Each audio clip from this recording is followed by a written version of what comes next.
Shalom dalam kasih Kristus. Puji nama Tuhan, kita boleh bertemu kembali dalam renungan firman Tuhan yang akan menjadi kekuatan bagi kita semua. Renungan kita pada kesempatan ini saya beri tema bertumbuh menjadi pribadi yang kuat oleh firman Allah. Setiap kita harus mengalami satu kekuatan, pertumbuhan. Karena tanpa firman Allah kita tidak akan pernah kuat menghadapi setiap persoalan demi persoalan yang terjadi. Apalagi kita sedang diperhadapkan dengan situasi yang semakin sulit. Dan memang firman Allah katakan bahwa hari-hari terakhir akan ditandai dengan masa-masa yang sulit. Oleh karena itu, izinkan saya untuk membagikan firman Tuhan dan saya berdoa, saya berharap setiap kita jemaat Tuhan mendapatkan kekuatan yang baru. Saya bacakan firman Tuhan di dalam Injil Matius pasal 4 ayat 1 sampai ayat 4, demikian firman Tuhan. Maka Yesus dibawa oleh Roh ke padang gurun untuk dicobai iblis. Dan setelah berpuasa 40 hari dan 40 malam, akhirnya laparlah Yesus. Lalu datanglah si pencoba itu dan berkata kepadanya, "Jika engkau anak Allah, perintahkanlah supaya batu-batu ini menjadi roti." Ayat 4. Tetapi Yesus menjawab, "Ada tertulis, manusia hidup bukan dari roti saja, tetapi dari setiap firman yang keluar dari mulut Allah." Yesus diperhadapkan dengan satu cobaan yang besar. Tetapi dalam ayat ini, Yesus memakai otoritas firman Allah.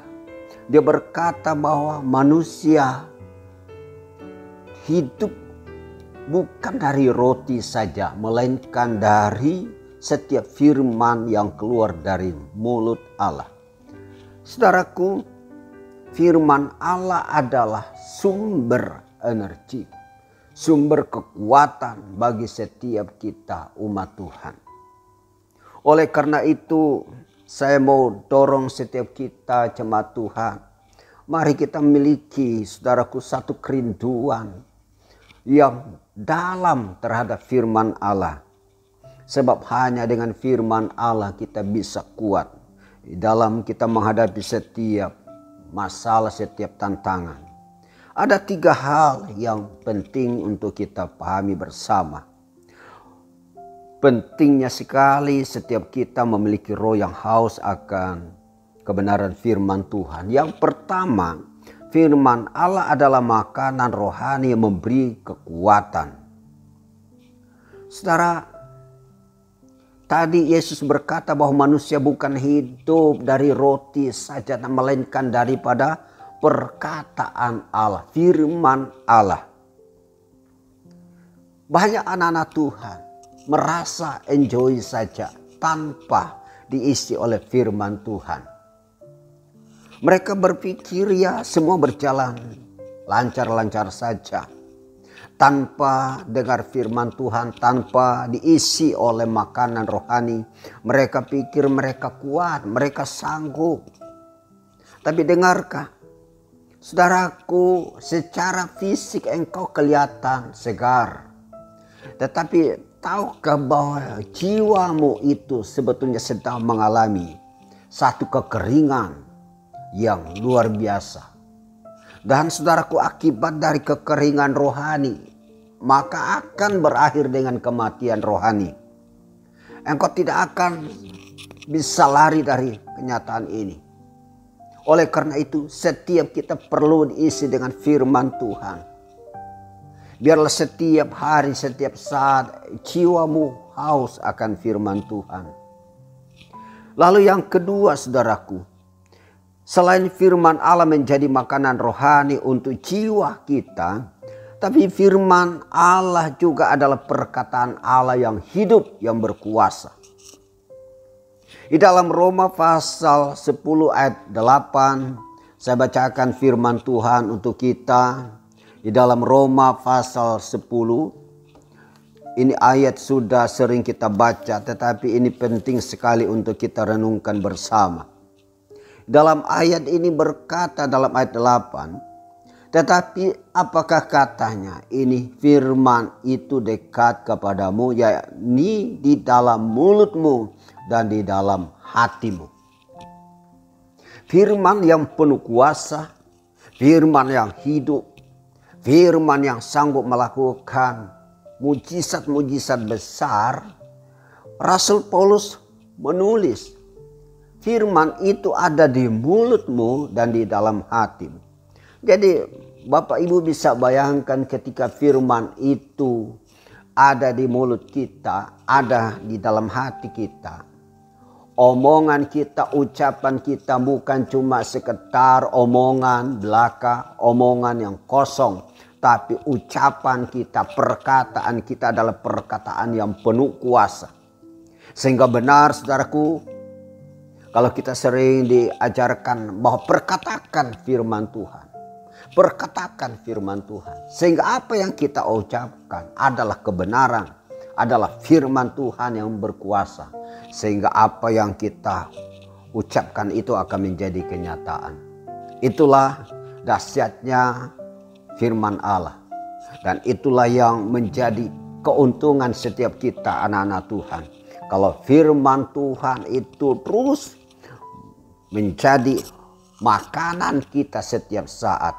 Saudaraku, saya tidak percaya kalau ada anak-anak Tuhan yang kalah dalam peperangan, kalah di dalam menghadapi setiap masalah.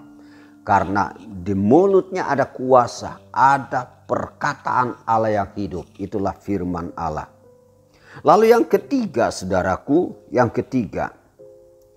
Alasan mengapa penting sekali firman Allah terus kita makan, kita serap setiap saat. Karena akan ada saatnya kita tidak bebas bersekutu. Dan akan ada saatnya pula mungkin para pengkhotbah, hamba-hamba Tuhan akan dibatasi untuk menyampaikan firman Allah. Sehingga saudaraku, nubuatan Nabi Amos akan digenapi. Ya, dalam kitab Amos pasal 8, saudaraku, saya bacakan untuk kita dalam Amos. Demikian firman Tuhan. Amos pasal 8 ayat 11. Lapar dan haus, sesungguhnya waktu akan datang. Demikianlah firman Tuhan Allah. Aku akan mengirimkan kelaparan ke negeri ini. Bukan kelaparan akan makanan dan bukan kehausan akan air. Melainkan akan mendengarkan firman Tuhan. Mereka akan mengembara dari laut ke laut dan menjelajah dari utara ke timur untuk mencari firman Tuhan tetapi tidak mendapatnya. Alasan sangat sederhana, saudara. Akan ada saatnya kita dibatasi dalam hal berkumpul dalam ibadah raya. Karena itu mari kita melatih diri kita untuk melakukan ibadah dalam rumah ke rumah. Jangan kita merasa wah gak kurang seru kita beribadah di rumah. Maunya di tempat yang ramai. Dengar, akan ada saatnya ibadah raya, ibadah di gereja. Para pengkhotbah tidak ada ruang lagi untuk memberitakan firman Allah. Sehingga pada saat itu akan terjadi kelaparan rohani yang dahsyat. Akan terjadi kehausan, kekeringan jiwa yang mendalam. Sehingga banyak orang akan mengembara, menjelajah dari utara ke selatan, dari timur ke barat untuk mencari firman Tuhan. Tetapi mereka tidak mendapat. Oleh karena itu saya mau beritahu saudaraku, hari ini mari buka hatimu. Buka jiwamu selebar-lebarnya. Miliki jiwa yang lapar. Jangan buang-buang kesempatan. Jangan buang-buang waktu. Jangan engkau sibuk dengan hal-hal yang lain. Saatnya engkau dengarkan firman Tuhan. Mari dengarkan firman Tuhan. Biar jiwamu dipuaskan. Dengar, engkau hidup bukan semata-mata karena dari roti, makanan engkau makan. Tapi harus kita akui, firman Tuhan yang membuat kita hidup. Firman Tuhan memberi kita kekuatan. Firman Tuhan yang memberi kita kehidupan. Karena itu renungkan firman Tuhan ini. Camkan, taruh di dalam hatimu. Jangan engkau berkata, saya masih kuat, saya segar. Tapi dengar, dalam jiwamu engkau sedang mengalami kekeringan. Mari hari-hari di mana kita masih ada diberikan kasih karunia anugerah Allah yang luar biasa untuk mendengarkan firman Tuhan. Bagi para pengkhotbah untuk memberitakan kabar baik, kita masih diberikan kesempatan, kebebasan. Mari jangan kita lepaskan kesempatan ini. Demikian renungan firman Tuhan yang saya sampaikan untuk kita semua. Mari jadikan firman Tuhan ini menjadi sumber kekuatan bagi setiap kita. Kiranya Tuhan Yesus memberkati kita. Amin. Amin. Mari kita berdoa. Bapa yang baik, kami bersyukur kepadamu. Engkau luar biasa, Engkau telah memberkati kami dengan kebenaran firman-Mu. Hidupkan kebenaran firman-Mu dalam setiap hati kami, dalam pikiran kami.